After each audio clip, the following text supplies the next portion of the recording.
Hello students, switch gear and પ્રોટેક્શનના આજના લેક્ચરમાં આપણે રિંગ મેઇન્સ પ્રોટેક્શન સિસ્ટમની વાત કરીએ છીએ. બરાબર. હવે રિંગ મેઇન પ્રોટેક્શન સિસ્ટમની વાત કરીએ આની પહેલાં આપણે ઓલરેડી રેડિયલ ફીડર પ્રોટેક્શન જોયું, પછી પેરેલલ ફીડર પ્રોટેક્શન જોયું. હવે રેડિયલ ફીડર પ્રોટેક્શનની જ્યારે આપણે વાત કરતા હતા ત્યારે આપણે શું જોયું હતું તો કે એની અંદર એક જ ફીડર હોય કે જે સોર્સમાંથી લોડ સુધી આપણા પાવરને શું કરતું હોય, ટ્રાન્સફર કરતું હોય. એટલે સપોઝ કે એ ફીડર ઉપર કાંઈ પણ ફોલ્ટ થયો તો એ કેસમાં આપણા સર્વિસની કન્ટિન્યુટી એટલે કે પાવરનો કન્ટિન્યુઅસ સપ્લાય શું થઈ જાય છે, બંધ થઈ જાય છે. બરાબર.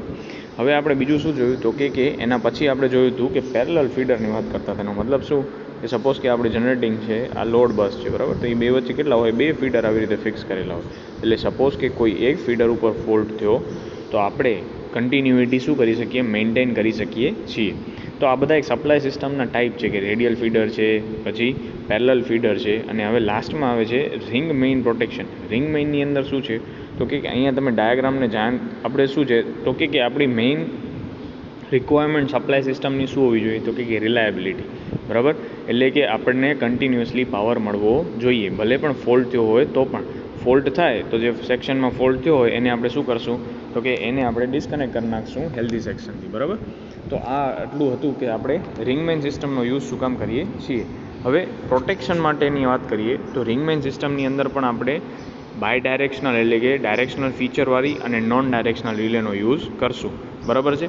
હવે તમે અહીંયા ફિગર જોશો તો શું થાય તો કે આ ફિગર ધ્યાનથી સમજવાની છે કે અહીંયા આ જે એસ છે એ તમારું મેઇન પાવર સ્ટેશન છે. બરાબર.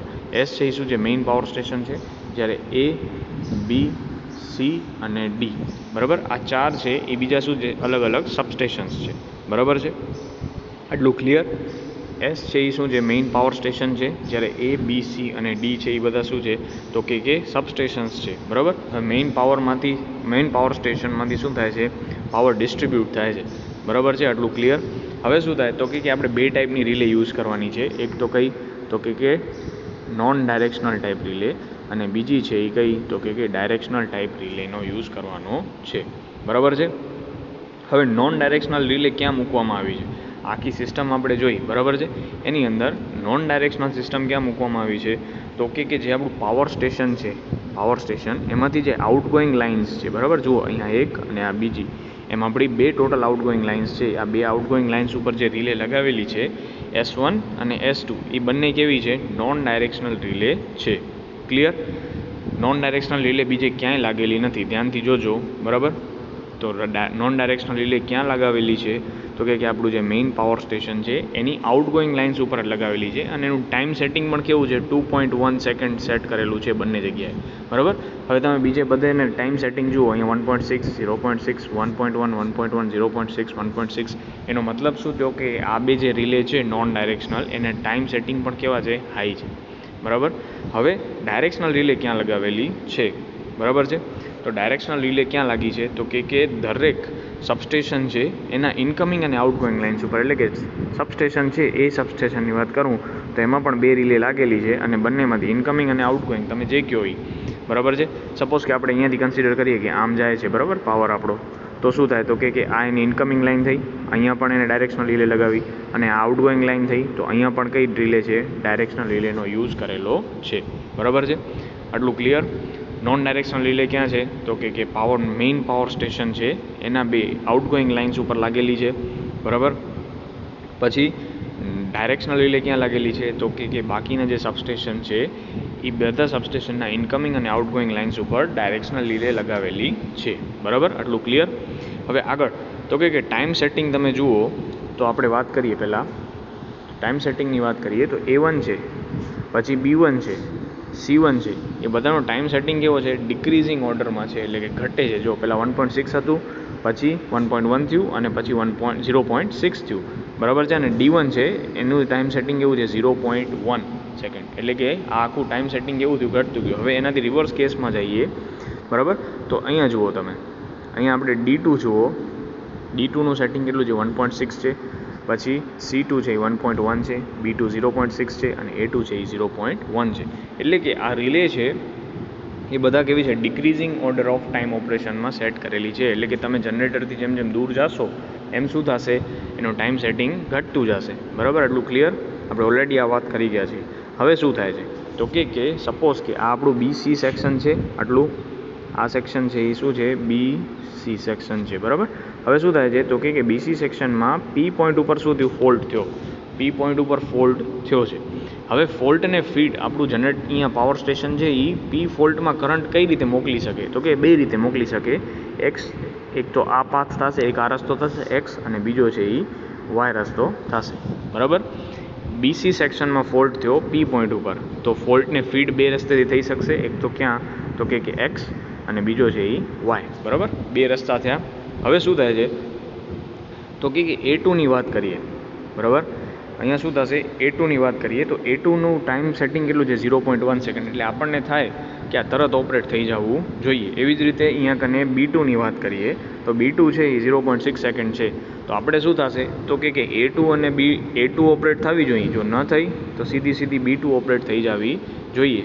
પણ હકીકતમાં શું થાય છે, હવે તમે જુઓ અહીંયા ધ્યાનથી કે A2 છે એના ઉપર એરો કેવો છે, આ ડાયરેક્શનમાં છે. એનો મતલબ કે એ ડાયરેક્શનની અંદર જો કરંટ જશે તો જ એ ઓપરેટ થશે. સેમ વસ્તુ હું B2 માટે પણ કહી શકું કે B2માં જો કરંટ આ દિશામાં આવશે, એટલે કે આ રીતે આવશે, તો જ એ ઓપરેટ થશે. પણ એકચ્યુઅલમાં તો કરંટ કઈ ડાયરેક્શનમાં જાય છે, એકચ્યુઅલમાં કરંટ જાય છે આ X કેમ જાય છે, આવી રીતે.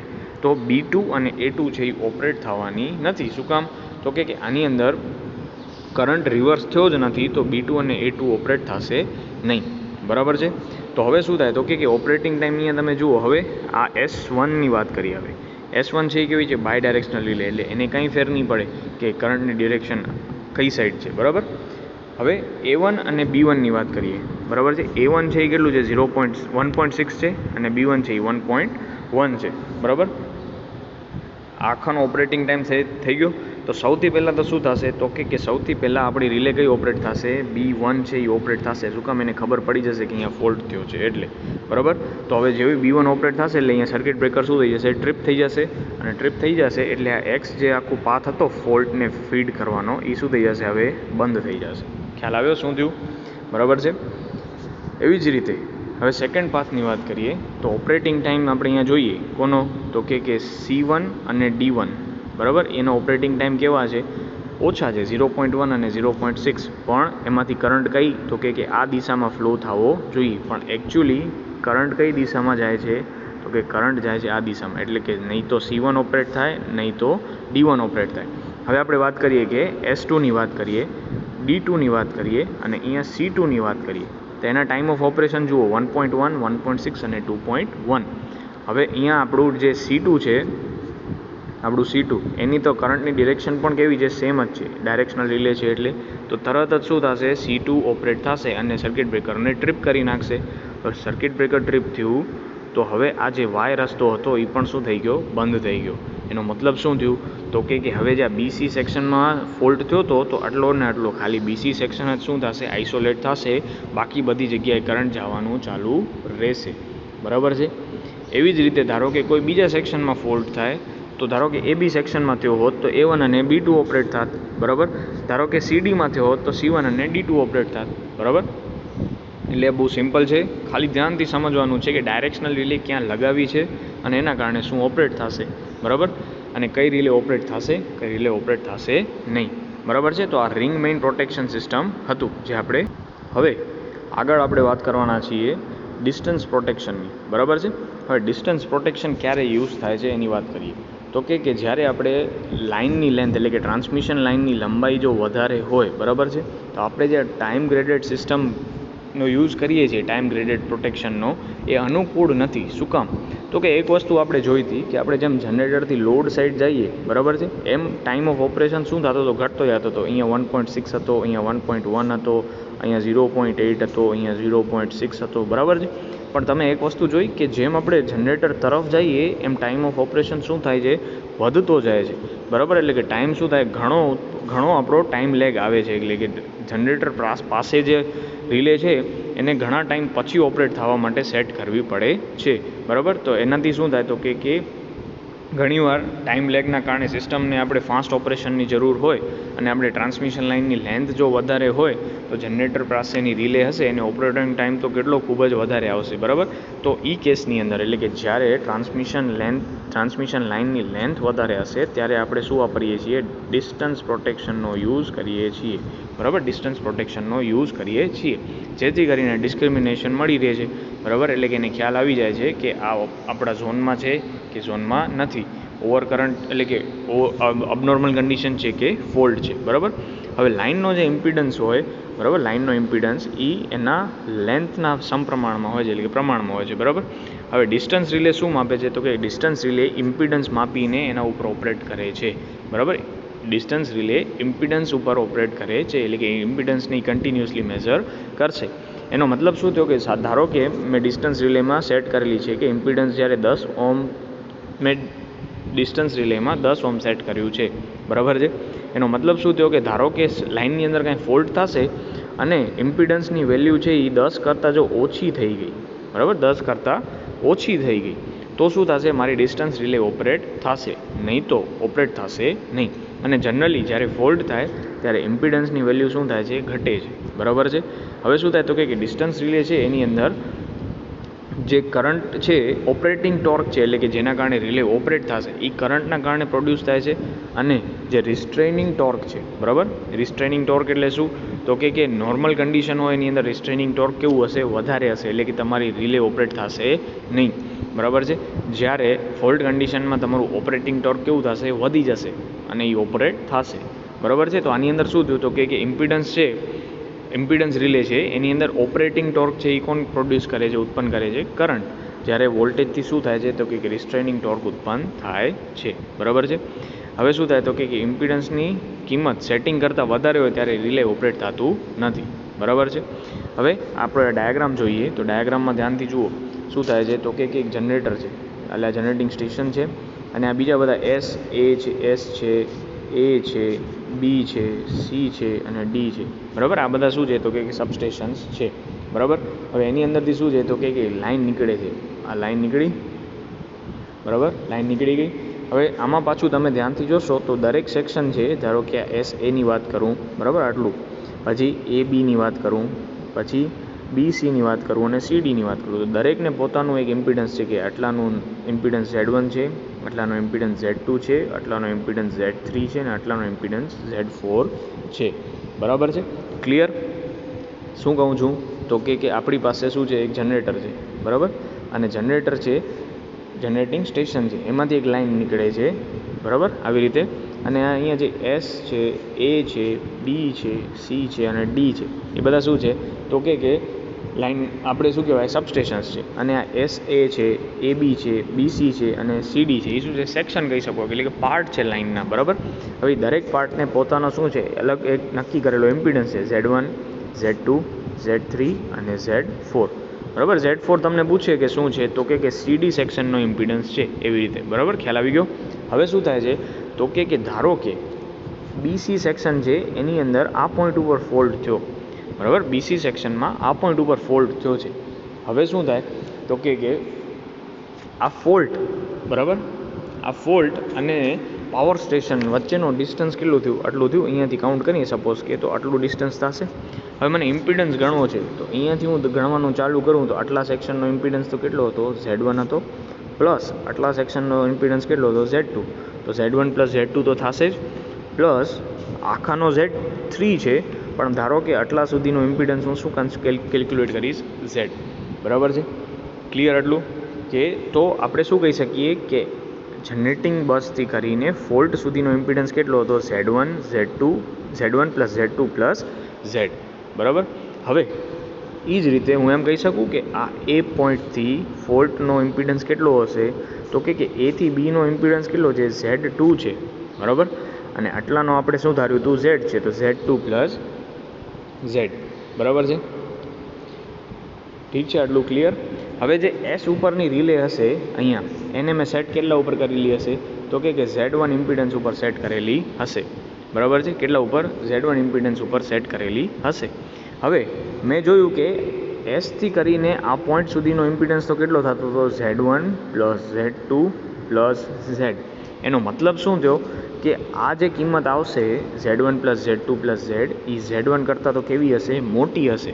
બરાબર, ને મેં ક્યારે આપણે આગળ જ વાત કરી કે જો સેટ કરેલા ઇમ્પિડન્સ કરતાં ઓછું ઇમ્પિડન્સ થાય તો જ રિલે ઓપરેટ થશે.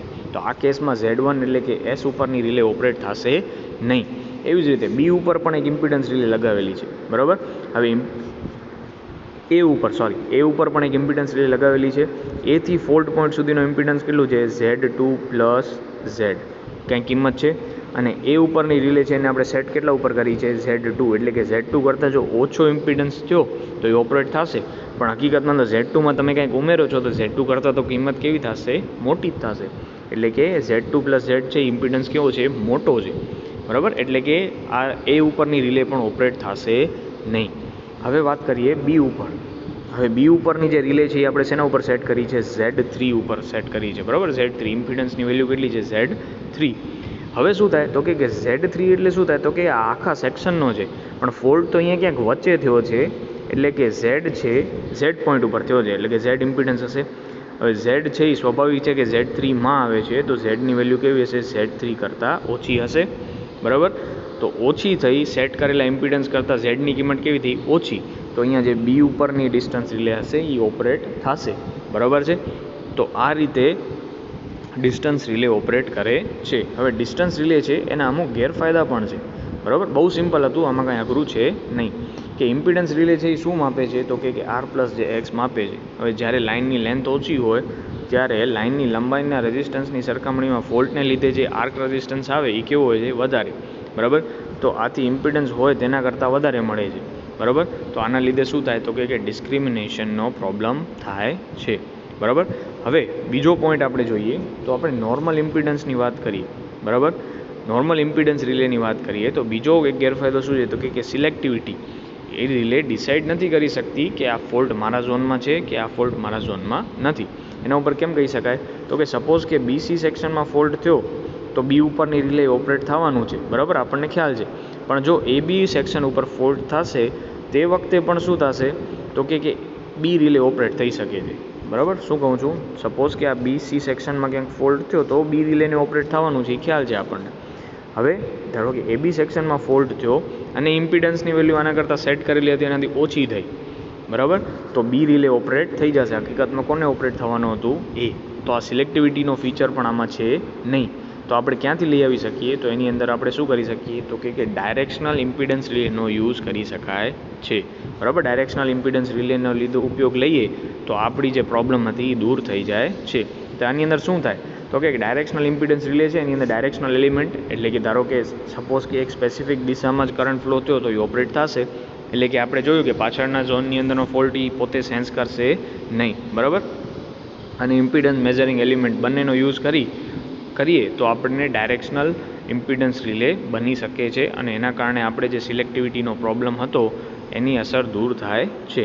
તો આ રીતે આજે આપણે રિંગ મેઇન પ્રોટેક્શન જોયું અને ડિસ્ટન્સ રિલે જોયું, બરાબર. ધ્યાનથી આ વિડીયો જોજો, બુકમાં વાંચજો અને ન સમજાય તો પૂછજો, બરાબર.